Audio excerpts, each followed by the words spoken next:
Hello students, welcome to Falak Academy. Today we are going to discuss new topic from biomolecule chapter, and that is amino acids. So let's start with amino acids. So what are amino acids? So amino acids are organic compounds that contain several groups such as amino group, carboxyl group, variable group. And now what is amino group? So NH2 is referred as amino group. Then COOH is referred as carboxyl group, and this variable group is denoted by R. So amino acids are organic compound which contain amino group, carboxyl group and variable group. So now what are the key elements of amino acids? That means which elements are present in the amino acid. So they are carbon, hydrogen, oxygen, nitrogen, and in some amino acid sulfur is also present. So remember that sulfur is not present in every amino acid. So that is present in few amino acids, so that we will talk later on.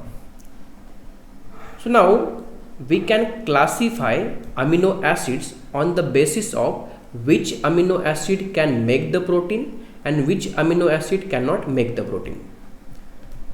So amino acid, there are approximately 400 amino acid exist in the nature, means present in biological system. But all these amino acid cannot make the protein. So only 20 to 20 amino acid which can make the protein, and amino acids which cannot make the protein are known as non-standard amino acids. So we can simply say that non-standard amino acid means amino acid which cannot make the protein.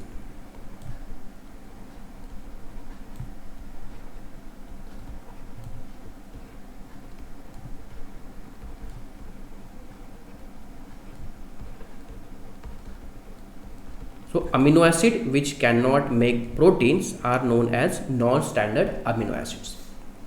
And amino acid which can make the protein, they are referred as standard amino acids.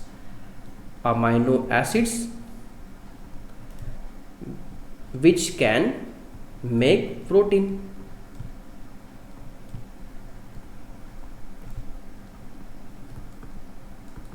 Are known as standard amino acids. So now we will see the common structure of amino acids. So we have already talked about which groups are present, but how the amino acid is look like. So amino acid have amino group, so that is NH2, then that is connected to the carbon, and carbon is joined with carboxyl group. One side you can see there is a hydrogen, and one side there is R group, which is variable group. So why this is variable? Because this part is common in every amino acid. We are talking about standard amino acids which make the protein, and this part can be different. So this is the identity of amino acid. So we will take example here. Glycine, so that has structure amino group, so that is NH2, which is joined to carbon, then carboxyl group, one side hydrogen and one side hydrogen. So this R group is hydrogen in glycine. Another amino acid we will take alanine, and structure of alanine that have amino group, carbon at center, then carboxyl group, one side hydrogen and one side CH3. So you can see the difference. This part is same in both amino acid.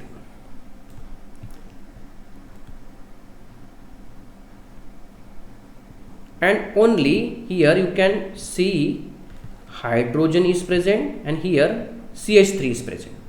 So this part is common. So this is the common structure of amino acid: amino group, carboxyl group, one side hydrogen and one side R group. So this is about common structure of amino acid. Then what is Zwitter ion formation? So some books you can see structure of the amino acid like this: NH2COOH, and in some book you can see there is a NH3 and COO minus. But why this kind of difference is there? That is because of when we talk about the amino acid, so that are at pH 7 and at pH 7, so that this part get protonated, means proton get added here, and this part will get deprotonated. So proton will get released from the COOH group. So they will form Zwitter ion. And what is Zwitter ion? Zwitter is German word and that has meaning hybrid. So Zwitter means hybrid ions. Positive ion is also there and negative also. So that is a Zwitter ion.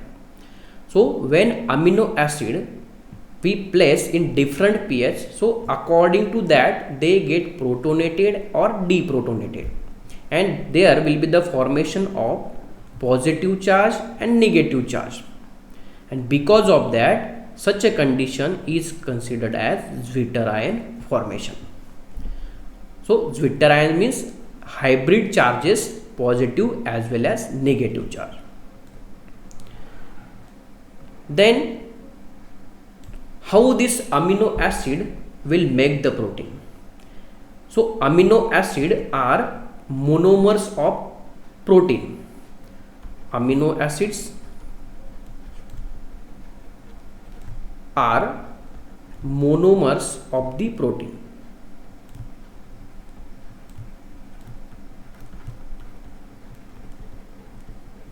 So many amino acid join together and they will make the protein. So consider this is one amino acid joined to the another amino acid. Likewise, they will join to each other and they will make the protein. But when they join to each other, there should be the bond. So which bond is present between the two amino acid? So we will see that bond is considered as peptide bond.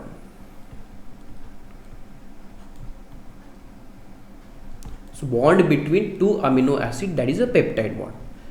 So we will see how the peptide bond form. So this is one amino acid NH2, then carbon, then COOH, and then one side hydrogen, one side R. So this is the first amino acid, so we will take R1 instead of only R. Then another amino acid here, NH2, then carbon, COOH, one side hydrogen and one side, this is the second amino acid, so we will write here R2. So there is a formation of peptide bond between carboxyl group of one amino acid and amino group of the another amino acid. So peptide bond will form between the carboxyl group of first amino acid and amino group of the second amino acid. And during the bond formation, OH from here and one H from here that get released. So we can say that H2O get released when one peptide bond get formed. Then after the formation of peptide bond, that structure will look like NH2, then carbon, then C double bond O, then N, H, then carbon, then COO minus or COOH. One side hydrogen, one side R2, here R1, one side hydrogen. So you can see here this bond is known as peptide bond.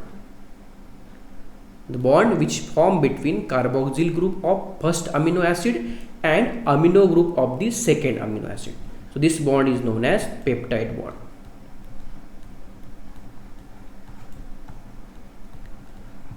So this is about peptide bond, and remember that whenever peptide bond is formed, the one water molecule get released. Then there are some categories of amino acid you have to remember for NEET examination question. Some are non-polar, some are polar, some are aromatic, then acidic, some are basic. So non-polar means the amino acid which are not soluble in water. Polar means amino acid are soluble in water, and aromatic means which has ring structure, and they are also the non-polar.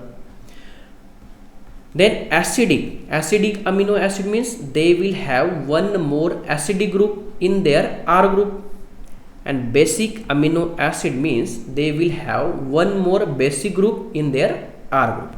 So these are the example of non-polar amino acid: glycine, alanine, proline, valine, leucine, isoleucine, methionine. And polar: serine, threonine, cysteine, asparagine, glutamine. Non-polar and aromatic which has ring structure: phenylalanine, tyrosine, tryptophan. And acidic: aspartic acid, glutamic acid. These are the two acidic amino acid. And basic, there are three basic amino acid: lysine, arginine, and histidine. So sometime there will be the question in NEET examination on this part, means their polarity, or which is the basic amino acid or which is the acidic amino acid. And what is the aliphatic? Aliphatic means which has non-ring structure, they do not have the ring structure. Straight line structure is known as aliphatic. So this is about different categories of amino acid. So that will be the part of question. Then you have to remember this as well. So question can be like this: which is the simplest amino acid? So remember that simplest amino acid is glycine. Then optically inactive amino acid means which is the amino acid unable to rotate plane polarized light. So that is also the glycine. So glycine is simplest amino acid, glycine is optically inactive amino acid. Then sulfur containing amino acid. In the first slide we already talked about some amino acid contain sulfur, and that amino acids are cysteine and methionine. So these are the only two amino acid which have the sulfur. Then alcoholic amino acid which contain OH group, alcoholic group, that are known as alcoholic amino acid. Example: serine and threonine. And these examples are given in your NCERT book. So glycine, alanine, and serine. So you can see here in a glycine there is only hydrogen as a R group. In alanine you can see there is a methyl group as a R group, and in serine CH2OH. So you can see here alcoholic amino acid because of presence of OH. So this is about amino acids. So there is a one question for you: if one protein is consist of 30 amino acid, then what will be the number of peptide bond? So solve this question, think on this question, and then give me the answer in comment section. So thank you. We will meet in the next lecture with another topic.